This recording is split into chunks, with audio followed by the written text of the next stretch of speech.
Wow, the music was jam up today. You did a great job, guys. I'm glad I get to preach now because I think if we would have kept singing, I'd be losing my voice.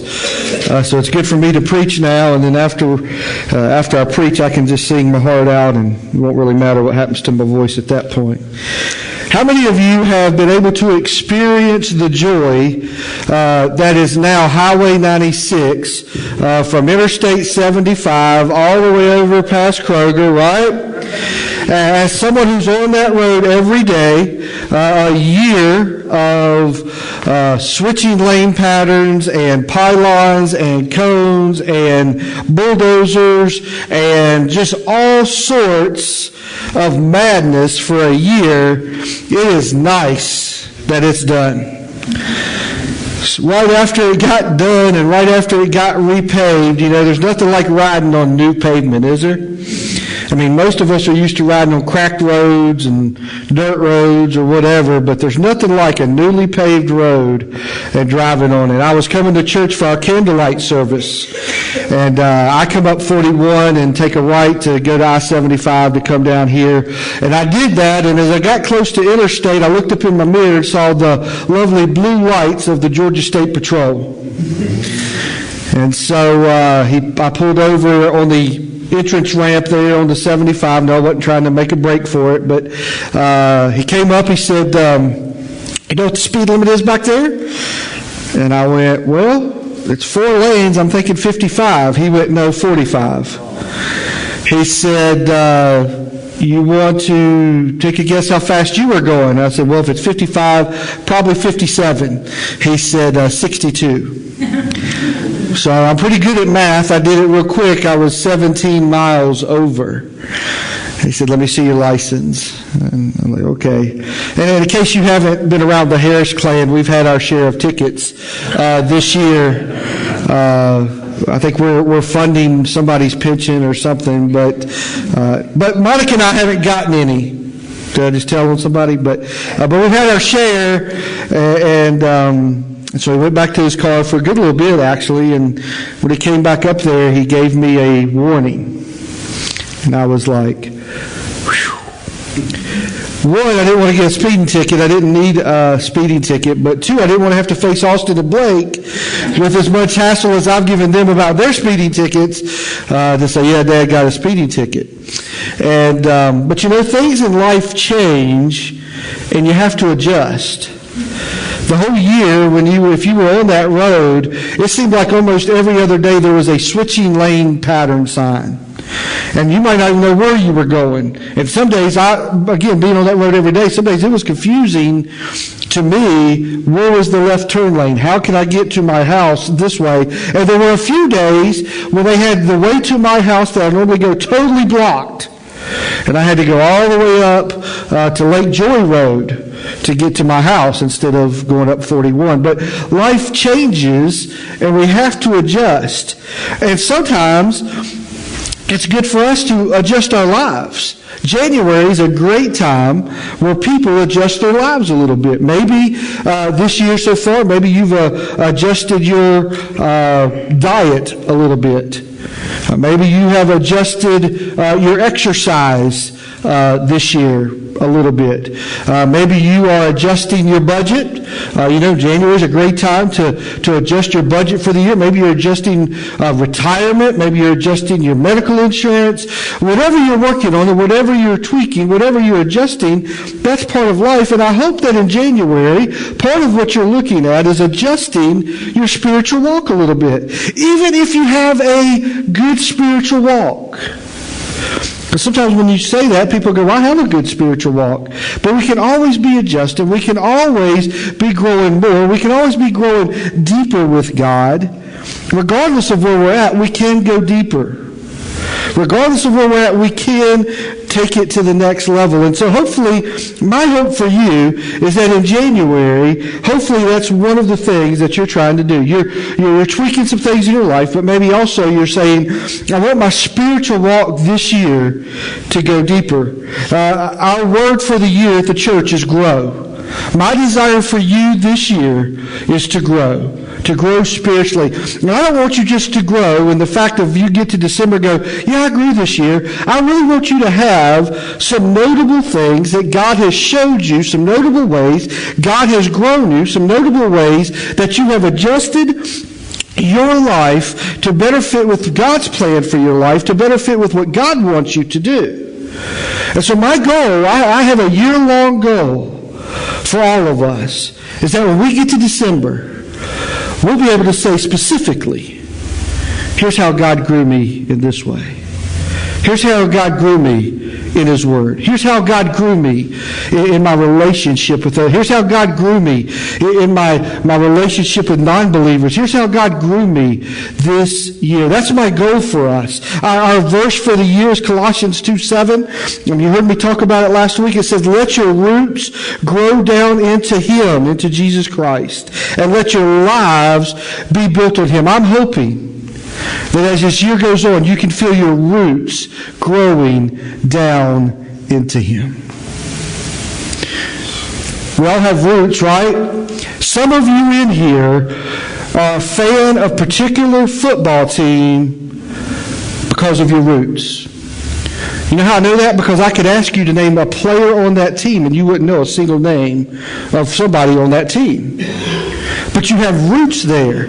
Maybe a mom or a dad or a granddaddy or somebody who taught you from a real little baby. Hey, you're a dog. Hey, you're a gator. Hey, you're a Seminole. Hey, you're a this, you're a that. Somebody taught you. You have a root. And so because of that, you have grown up loving that team. But if I said, hey, can you name the quarterback? You go, oh, no, You know, I mean, you're not familiar with the team. You're not into the team. But you have a root that has grown up. And so we want our roots to grow down into Christ. And we want our lives to be built on Him. The last part of that, verse 7 says, then your faith will grow strong. Your faith will grow strong in the truth you were taught, and you will overflow with thankfulness. Overflow with thankfulness. God gives us green lights where He says to us, you don't have to really even pray about this. You don't have to really even think about this. In fact, He almost says this should become second nature to us. These things that are green lights. He says, I could just envision coaches as He's like, go, do it, just do it. And so many times we hem-haw around and we skirt the issue. Well, I just don't know. Well, I'm just not sure. And I'm here to tell you the last couple of weeks and the next couple of weeks that these are some things that we're talking about that you don't have to ask about. You don't have to send me an email and ask questions. This is something God wants us to do. These green lights. Last week we talked about the first green light was connecting with other believers regularly. You don't have to ask God. You don't have to pray about it. You don't have to think, is this something God really wants me to do? He says do it. Connect with other believers regularly. So men, you need to come to the men's meeting. Women, you need to go to the women's meetings. All of us need to be plugged into a life group where we can do life together. Where we can help one another, where we can pray for one another, where we can encourage one another. It's hard for us, even in a church of this size, and the number of you that are here today, to say, well, I know that person well enough that I know what they're going through, and I'm going to be praying hard for those folks. Now, you may know some folks like that within the church, but it's hard for us as a large group to know everybody to that level. That's where life groups comes in. Because life group is that connection point where you can say, I know these 10 people that deep, where I know what they're going through and I'm praying for them. They know what I'm going through and they're praying for me. We're encouraging one another. We're helping one another. Hey, when we have a sick person in our house, we're taking them some soup and so forth and so on. I mean, that's what the value of life group is. And so you need to be involved in life groups. So today we're going to look at the second green light that God gives us, and that is to live generously. Live generously. You don't have to ask God, do you want me to be generous? He wants you to live a life of generosity. Now I want to say a couple of things about that. A lot of people look at generosity as a if I were rich issue. Well, if I was rich, then I would be more generous. And a lot of people say, it's just all about finances. In fact, some of you, if we're just really honest, when I just said live generously, some of you in your mind went, the preacher's getting ready to preach about money.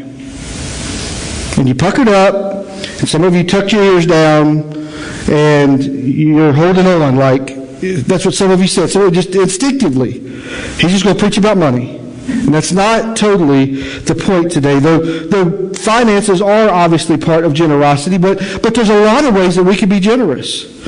We can be generous with our time. All of us in this room are given 24 hours a day. And all of us in this room have some responsibilities that tie up portions, hours of that day. If you're here, you're a student, you've got 7 or 8 hours of your day that are tied up by school. You know, now unless you've got sort of a willy-wally parent, you don't get to just whine and get out of school. They're usually telling you got to go to school, you got to do that homework, you got to take that test, you got to pass that class. And so for you students, and I guess even for you teachers, there's a certain number of hours of the day that are assigned to you. Most of us in here have some sort of a family unit, and so there's other hours of the day that are assigned by that family unit. But we all have 24 hours a day, but we can be generous with our time. Helping someone out, helping a neighbor out, helping someone who has a particular task. Mr. Dave got hurt on the lawnmower because he was trying to get all the leaves up in his yard. Now, he's 73 years old. I'm not sure any say. I know how 73-year-olds are in their brain because they just think, I don't want to stop doing that. But I told Mr. Dave, if you would have just called me and my boys could have came and helped you. But we can be generous with our time. We can be generous with our talents. I mean, the band gets up here and they play every week. They have a talent to do that. They're generous with their time. They get here while you're still waking up on Sunday morning to practice and prepare and get ready. Some of you are teachers, and I know this week I sent out an email about some kids in Family Promise need some tutoring. Some 4th graders and 5th graders. I can't remember all the details about what classes, but we can be generous with our talent. We have our medical clinic twice a month. We have doctors come. We have nurses come. We have some administrative people come. And they all give of their talent. And they're generous with their time. They're generous with their talent. Well, we can also be generous with our hospitality. For some of you, if somebody knocked on your door Saturday at noon and said, hey, just wanted to stop by and say hi, you'd be like, yeah, come on in. You might not even get up off the couch. Just come on in. But some of us would have a heart attack if somebody came and went, hey, I just wanted to drop by your house. You'd be like, oh, it's not clean. It's not straight. I got to, get your socks up. Get your underwear up. Get whatever up. Just, you got to clean up. So some people are very generous with their hospitality. And we can be generous with our finances. Charitable giving, the gifts that you give to the church of tithes and offerings, I mean, that's part of charity, and we can be very generous with that. But I found a verse this week that I think is the most important verse in the Bible. I'm putting myself on the line here when it comes to generosity. You ready? Isaiah chapter 32, verse 8. But generous people plan to do what is generous, and they stand firm in their generosity. Now just leave that up there for a minute, Heather, while I talk, because most of us think generosity is a spur-of-the-moment thing. There's some Sundays when you come in here and I say, hey, there's a need that's come up for a family, or there's a thing that, we need to do, and we're just going to take a quick offering. This is, a spur-of-the-moment thing. We didn't plan this. We didn't know this, but it just has to be done. Somebody needs some help. We're going to do it. And that's how most of us think of generosity. But generosity, people who are generous plan their lives around the opportunity to be generous. They plan for it. They plan so they have some extra set aside. They plan so they have some extra time throughout the week. They plan so that they have the opportunity to be generous. Most of us don't plan generosity. Yet generosity is one of those ways that you can tell how you're growing in your walk with the Lord. By December, you will be able to look at your generosity of time, your generosity of talent, your generosity of your finances, your generosity of your hospitality. You'll be able to look at that and see, how has God grown me throughout the year? And here's why. Because generosity is a heart issue. You say, well, isn't it a money issue, or isn't it a going and do it? No, it's a heart issue. It bears itself out. It works itself out externally. You can't just go, if somebody came up to you and go, man, I am so generous. And you said, really? How are you generous? What, did you give to a charity or something? No. Well, are you helping some homeless people out? No. Are you tutoring some kids in the out? No. Well, what is it about you that makes you say you're generous? You see, generosity is one of those things. It's a heart issue, but it works itself out externally. It bears external fruit. And you can tell whether or not you're living a generous life by looking externally at your life. You can look at your checkbook and you can see, am I being generous? You can look at your time and your talents and say, am I being generous? We just sang that song, Inside Out, and I told Tucker this and the band this when we were praying before the service starts. This week when I was planning my message, I said, man, it'd be really good if they could sing Inside Out. And then I get the planning center, the thing that Tucker sends me, and you know what? They're playing this. I didn't tell Tucker to play that song. But it's the perfect song for what generosity means, because it is an inside-out transformation. It is a God working in your heart that will work itself out outside of your body. Generosity is a hard issue. To be generous, we have to be content in our life. You say, well, does that mean I don't go for that next job promotion, or I don't go for that raise? No, it doesn't mean that at all. But you have to be happy enough today, content enough today, satisfied enough today to live in that moment called today. And when you do, and there's maybe things you can put aside, there's time you can give. I know for myself, just in this last year, Austin and Blake both are now out of high school. They both are taking college classes. They both are working several jobs. And so literally for me, I've for the first time in almost 20 years said, what am I going to do with my time? Because up until now, I was going to some ball games, or I was going to school to pick them up, or I was dropping them off at school. I was just doing all of these things. And so for me personally, I've reached a point and a stage in my life where I've got some extra time, and I'm like, what can I do with this time?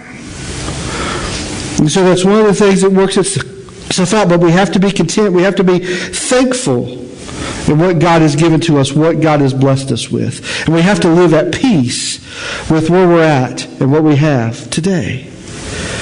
If we're not that, then we'll never be generous. The opposite of generosity is greed, right? The opposite of giving to a homeless person this is the person who says, no, I'm keeping everything for myself. I'm not helping you. You go take care of yourself. You do your own thing. So the opposite of generosity is to be greedy.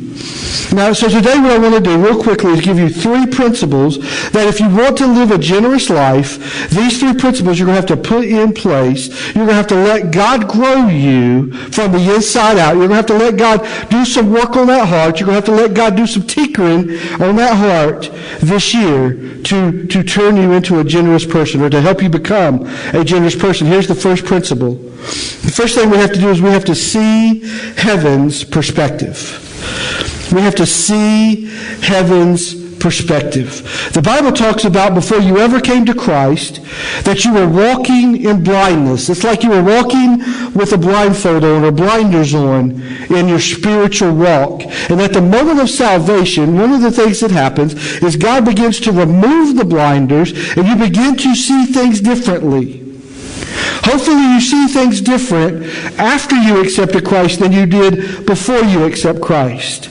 Because you now have living inside of you the Spirit of the living God, Jesus Christ, guiding you, walking with you through your day, walking with you through your job, walking with you through your free time. And He directs you and He shows you things. Listen to Matthew 25. It says, this is what Jesus is saying. I was hungry and you fed me. I was thirsty. You gave me drink. I was a stranger and you invited me into your home. I was naked and you gave me clothing. I was sick and you cared for me. I was in prison and you visited me. Then the righteous ones will reply, Lord, when did we ever see you hungry and feed you, or thirsty and give you something to drink, or a stranger and show you hospitality, or naked and give you clothing? When did we ever see you sick or in prison and visit you? And here's what the king will say. I tell you the truth, when you did it to one of the least of my brothers and sisters, you were doing it to me. See, we have to see things from heaven's perspective. One of the things we see from the early church in Acts 2:46, it says this. It says, they worshiped together at the temple each day. They met in homes for the Lord's Supper and shared their meals, get this, with joy and generosity. With joy and generosity. One of the things that the early church had down was they got together and they shared and they helped each other and they prayed for each other and they loved and they cared for each other. Why? Because they had a new perspective on things. Many of them had been with Jesus Christ. Many of them had seen Him. Many of them were the very fruit of His ministry. Now they looked at things a little different. They could see the orphan on the street. They could see the widow whose husband had died way too early. They could now see the needy and those who needed. There were probably some in their congregation there, in their church today that came and they knew, hey, you know what? They need some new sandals. We've got to get them some new sandals. They were generous as they shared meals together, as they fellowshiped together. Listen to what Philemon says. Philemon says, and I'm praying that you will put into action the generosity that comes from your faith. You see, generosity is an action. You can't just sit back and think you're generous. You can't just sit back and say you're generous. You can't just write on a sheet of paper, I am generous, I am generous, I am generous, and be generous. You have to put it into action, the generosity that comes from your faith, as you understand and experience all the good things we have in Christ. You see, it's a growing process. It is part of your spiritual development. So today, don't get frustrated at where you may be at today, but realize it's a growing process. And open yourself up this year to God growing you to live a generous life. I know I've told this story before. Maybe you were here, maybe you weren't. Many of you are familiar with Compassion International, and that's the project where you adopt a child and you basically send $38 a month and they forward it on, and it pays for clothing and food and schooling and education in a lot of these third world countries and places with kids and orphans who don't have parents and those kinds of things. Maybe you've sponsored some children like that, or maybe you're sponsoring some like that. I have a friend who, him and his wife sponsor a couple of kids, and they had the opportunity to actually go visit one of them. And so I believe it was this last summer, they got on an airplane and they flew wherever they went to go visit their little kid. And while they were there were other people who were sponsors there as well. So there's conversations going on and all that kind of stuff. And on that trip, going to that same location, was the person who sponsors the most children out of all of Compassion International, all of the thousands of kids, all of the thousands of sponsors. This person sponsors the most children. She sponsors 99 kids a month. So you do the math, right at $40 a month. That's right at almost $4,000 a month she pays to Compassion International to sponsor these 99 kids. They're spread all over the place. 99 kids. But you know what? She has a plan. Isaiah says the generous plan to be generous, and they steadfast in their generosity. She has a plan. You know what her plan is? You say, well, is she rich? No. she an actress? No. Is she got a lot of money? No. What's her plan? Her plan is, instead of buying a car, pay for gas and maintenance, she takes the city bus everywhere she goes. City bus is what, $0.25 a ride? So she gets up every morning, going to work, drops $0.25, takes the city bus, gets to work. She's going to come home, drops $0.25, takes the city bus home. She's going to stop by the store, drop $0.25. So at the most, maybe $1 a day she spends on her transportation. Instead of having any car, not even an old beat-up car, but instead of having any car, any gas, any maintenance, that's her plan to be able to live out a generous life by seeing the need of the children that she sees through Compassion International. And so we have to be able to recognize heaven's perspective. We have to be able to see the need. We have to be able to let our hearts be moved many times by the needs that we see. The second thing we have to do is we have to recognize ownership. We have to recognize ownership. We understand ownership. Maybe you own your car and you know that you own it because you have a title to it, right? Maybe you own your home, and by own I mean it's paid off. You own that, or a piece of land, and you know that because they give you a deed when you pay it off, right? Well, we understand ownership. In fact, you probably understand ownership because maybe at some point in your life you've had somebody steal something from you. I mean, it was yours. You owned it, and they stole it, and you just didn't go, oh, well, man, don't worry about it. You stole my wallet? Yeah, man, use all the cards. Just go ahead. Whatever you need to do. No, we understand ownership, but the problem with most of us is we look at our house, our driveway, our closet, our toys, our trinkets, and we think we own that. We think that's mine. The reality is it's all God's. Anything you have has been afforded to you, blessed to you, given to you by God. Look at what it says in the psalmist writes in Psalm chapter 50, verse 7. It says, my people, listen as I speak. This is what God's saying.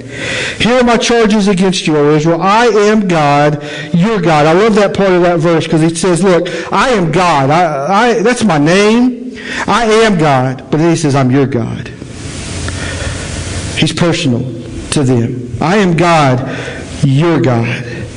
I have no complaint about your sacrifices or burnt offerings you constantly offer, but I do not need the bulls from your barns or the goats from your pens, for all the animals of the forest are mine. I own the cattle on 1,000 hills. I know every bird on the mountains, and all the animals of the field are mine. If I were hungry, I would not tell you, for all the world is mine and everything in it. Why would he have to say that to those people? Because here's what they were doing. When they would bring their offerings to God, when they would bring their goat or their sheep or the best that they had, here's what they'd be saying. Man, that's my best sheep. Man, that's my best sheep, man. Look at that wool. Man, this doesn't have a blemish in it. It's my best one. I'm going to give it to God. I got to take it to this offering. Man, that's my best goat. Man, you should just see, man, what that goat can do, which I'm not sure what goats do, but what that goat can do, whatever they can do, that's the best one. And I've got to give it to God. And God's saying, you ain't giving me your sheep. It's my sheep. You're not bringing me your goat. It's my goat. He says, everything is mine. But if we're going to be generous, we have to realize that, hey, I don't own my car. God's given me a car. He's blessed it to run the day when I started it up. And so at best, I'm a steward of my car. It's not my house. It's God's house. I woke up nice and warm this morning in my bed and got a shower and the hot water worked and shaved and got dressed, had some clothes in my closet that I had ironed. I mean, but it's not mine. It's God's. And at best, I'm a steward of what God's given me. See, if you're going to live a generous life, you literally, sort of as Tucker had us raise our hands, you literally sort of surrender everything you got. If you're going to live a generous life, one of the first steps is saying, God, it's yours. I recognize you own it. I recognize it's yours, God. You've blessed me with it. I love it. Thank you for it. But God, I realize it's yours. So if we're going to be generous, if we're going to live a life of generosity, if we're going to let God grow us this year to live generously, we've got to see heaven's perspective of things. And we've got to be able to lost my thought here, be able to recognize who owns everything that we have. And you don't have to fret, because in Luke chapter 12 he says, what's the price of 5 sparrows? 2 copper coins? Yet God does not forget a single one of the sparrows. And then he says, and the very hairs on your head are all numbered. So don't be afraid. You are more valuable to God than the whole flock of sparrows. See, some people think that if I just give it up to God, if I just relinquish my ownership to God, if I just say, God, everything I have is yours, God. They just think God's just going to snatch it all up and take it away. Do you not realize that you are more valuable than all the sparrows that God takes care of? We have to recognize God's ownership. We have to see things from heaven's perspective. But this last point may be the very best point of the day. And that is this: we have to be disciplined. We have to be disciplined. We need a plan. Isaiah said, the generous plan to live generously and steadfast in their generosity. They make a plan. Most of us, if we're just really honest, don't have a plan in 2017 for generosity. We're hoping we could be generous.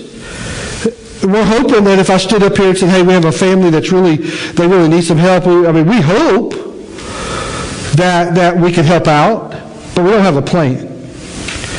I want you to write this down. If you haven't wrote anything down, I want you to jot it in your phone, write it down on the bulletin, write it down in your Bible, whatever you're doing, write this down. Sometimes to have this plan, you have to say no now so you can say yes later. Sometimes you have to say no now so you can say yes later. What do I mean by that? And let me just give you this warning. Sometimes it's a short time between when you say no and when you say yes later. Sometimes it's a long time from when you say no. Let me give you a couple of examples. You may need to not buy that new toy, that new boat, that new car, that new truck, that new thing. You may not need to say, you need to say no to that now so that later you'll be able to help your neighbor that's in need. You may need to say no to that 5th vacation this year so that you could say yes to that family whose house burned down at Christmas. Now, most of us don't live that way.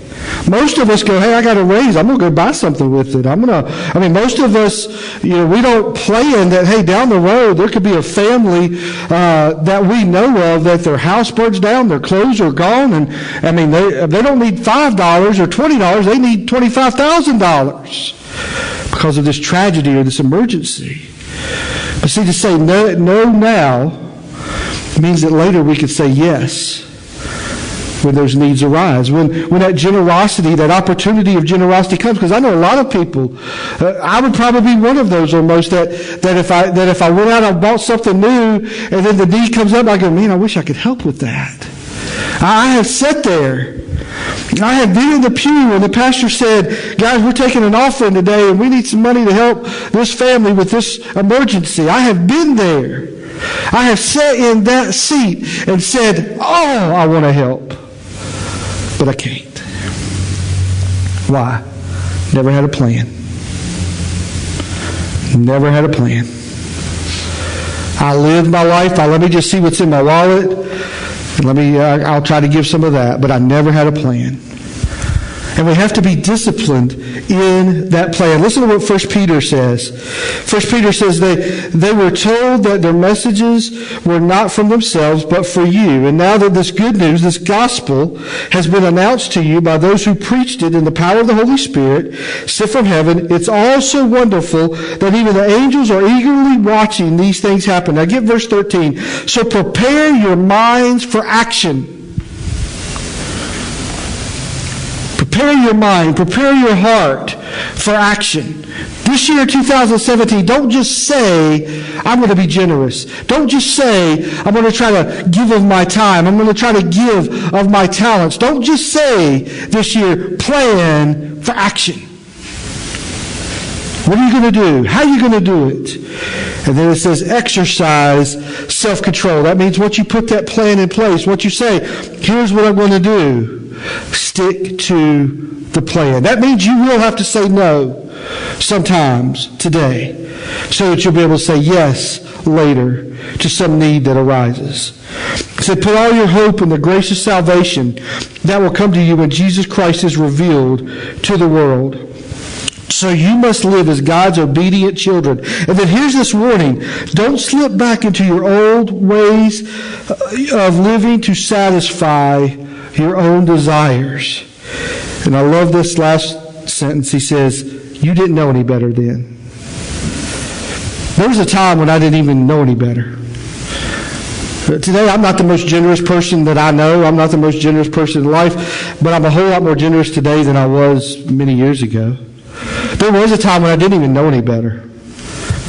But there was a time when God had to start chiseling on Rick Harris's heart. There was a time when God had to start showing me the needs. There was a time when God was moving me to tears when I would see children without shoes in Argentina walking through the streets. And they were doing it as if it was nothing. But to me, it was breaking my heart. To me, it was God chiseling away that old way of thinking, that old way that said, I've got a pocket full of money. I came here, hey, I got to buy some souvenirs for the kids on this trip. It was an old way of thinking. God began to transform and show me the need. And there was a time in my life when I literally had to say, God, it's all yours. Whatever I got, it's yours. And that's my encouragement for you today. And you say, well, is this going to happen today at this moment right now? I don't know if it could all happen right now, but you sure could start the process today, right now, of letting God show you the need, of recognizing His ownership of all that you have, and of beginning to put a plan in place. January is a great time. It's not too late. Put a plan in place for 2017, how you could be generous this year. How you could show generosity. It's so neat how God works. He is just always on time. I already told you about how Tucker picked the right song to go with the message. Thursday, I'm in my office and I get an email, and I just happen to click on the email, and it's a website I get from Andy Stanley every so often. And in there was this flyer or this thing, and it's in your bulletin. I put a copy for each one of you in there. And the question is, what breaks my heart? And it's a way for you to just ask yourself, what breaks my heart? Like, what is it that just puts me in tears? And then it leads you through just a couple simple questions of figuring out how you can make an impact in that area. For some of you, it's children. For some of you, it's homeless. For some of you, it's families. For some of you, it's knowing that kids off in other countries are drinking dirty, filthy water and contracting diseases. For some of you, it's medical needs. When you see somebody who has a need but don't have insurance and can't go to the doctor. What is it that breaks your heart? And what could you do this year in your generosity to help attack whatever that is that breaks your heart? I want to encourage you to do that. And I want to encourage you this week to be thinking about what could be my plan for 2017. Well, how could I be generous? You say, well, again, I know all the excuses and I know all the answers to all the questions because all of them I've used. I wish I had money to help with that. I wish I could do that. I get it. I said it. I wish I could make a plan. And just take that plan to God and say, God, look, you know my whole financial situation. You know my time situation. You know everything that I got going on, God. Here's my plan to be generous this year. Will you just help me be generous? Give me the discipline to to stick to the plan. Give me the discipline to say no now, so I can say yes later. Let's pray.